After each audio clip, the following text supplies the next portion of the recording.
Hello everyone, I am Duke and today we're going to dive into part 2 of the lore for the Mercenaries of TrenchCrusade. If you're new to the channel TrenchCrusade or its lore, then welcome, and if you enjoyed this video, drop a like below and share it with a friend. Make sure to start conversations in the channel's community page, and without further ado, let's dive into the lore. In part 1 of this introduction to the Mercenaries of TrenchCrusade, we covered the Combat Medic, Witch Burner, Mentalist Ammo Monk, Observer and Communicant Anti-Tank Hunter, and as more mercenaries are released, we'll explore those in part 3. Across the Levant, countless warbands and armies conduct dangerous missions, recover relics, or hunt treasure in the hellscape of no man's land. To complete these tasks, many warbands may recruit soldiers of all kinds to join their cause, and mercenaries are common.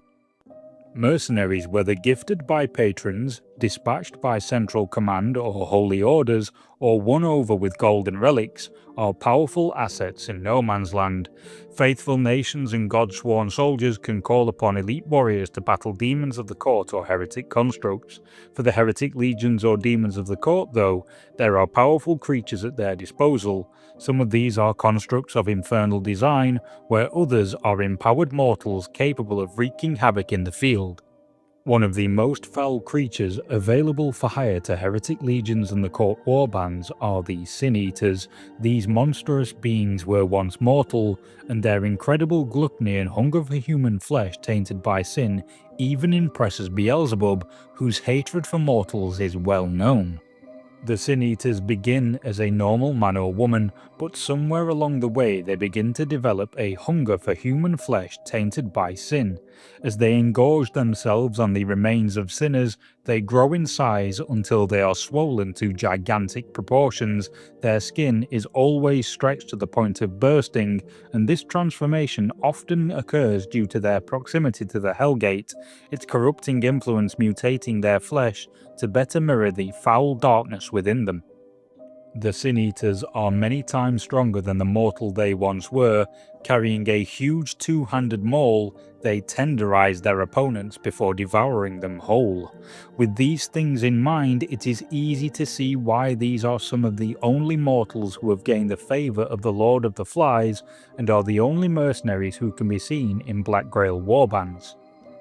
For many heretics, monstrous beings like the Sin Eaters and infernal constructs like the Artillery Witches and Warwolves are a common sight in the Levant, but for a price, they may purchase the aid of something far worse.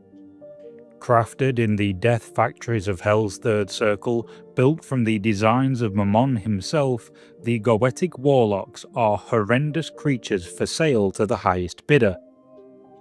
To create a Goetic Warlock, only the most pious and righteous warriors of the faithful can be used, while all manner of priests, war prophets, vicars and monks can be used to create these foul things. The war chaplains of Prussia are the most highly prized, and Mammon will pay far beyond the offers of other demon lords as a reward for their capture. When these holy men and women are captured, they will be dragged to machines that burn away their flesh in hellfire, and their still living, now skeletal bodies will be forced into suits of infernal armour stamped with Goetic runes.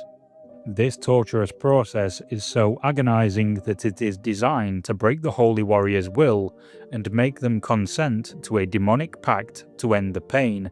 If the process is successful, then the priest converts, willingly signing over their soul to the service of hell, and they are born anew as a Goetic Warlock. The Goetic Warlocks are long-limbed monsters, their forms stretched out and horribly changed from the person they used to be, and their mere gaze is enough to cause necrosis. As a Goetic Warlock closes in for the kill, they embrace their opponent in razor-sharp iron claws, but death at the hands of the Warlocks is anything but swift. These sick creatures delight in causing pain and suffering to the mortals they were once sworn to protect, and will use portals to transport themselves and their victim to a secluded location. Here they will slowly flay their victim alive. When this horrendous process is complete, they will even use the skin they have taken from a fallen warrior's vellum upon which to write unholy grimoires and texts. Some even use the faces of fallen warriors as masks through which to channel illusionary spells to further confuse and confound their prey. Thankfully though, these walking nightmares are incredibly rare due to the process of their construction, and a warband of the legions or court that wishes to employ a Goetic Warlock will not only have to possess the required riches and prestige, but also be adept at navigating the political web of hell to secure the right connections. While in theory any heretic legion or court warband may entreat the Prince of Greed to allow them the service of his Goetic Warlocks, Mammon is selective and the price is high. Although some rare few have even been able to purchase the service of Mammon's personal battalion of warlocks, but what cost such an agreement would incur chills the soul to think about. Speaking of the Prince of Greed, Great Mammon is in part responsible for another of the mercenaries that can be seen in the Levant, though this time they are one for the followers of Yahweh. When the Hellgate in Jerusalem opened, the forces of Hell's Third Circle threw the Levant into turmoil during the Year of Three Battles as the demons and heretics alike stormed the lands of the Levant. As the forces of Hell invaded the lands around the Levant, Mammon and his forces pushed into Egypt, and the ancient Mamluk knights of the region stood against them. Egypt was invaded by the Knights of Avarice and the 10 golden horns of Mammon, the riches of the region being an alluring prize for the Prince of Greed as he drove his forces towards Mali and Axum.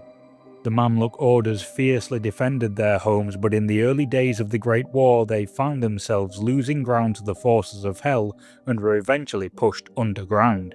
As Egypt fell and became the domains of Mammon, the surviving Mamluks retreated to safe havens within their lands where they could fight as freedom fighters in the hopes of one day liberating their home from Mammon's occupation.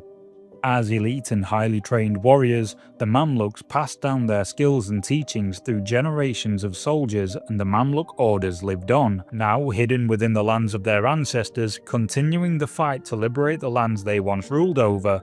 The Mamluk knights can sometimes be seen accompanying warriors of the faithful nations or Iron Sultanate, hiring out their services as mercenaries. Clad in heavy armour and carrying an array of weapons with them, the Mamluk Farris swap their armaments to better suit the task at hand. Before battle they will scout ahead of the party, carried ahead by their heavy war horses to wait in ambush for their enemies or capture objectives.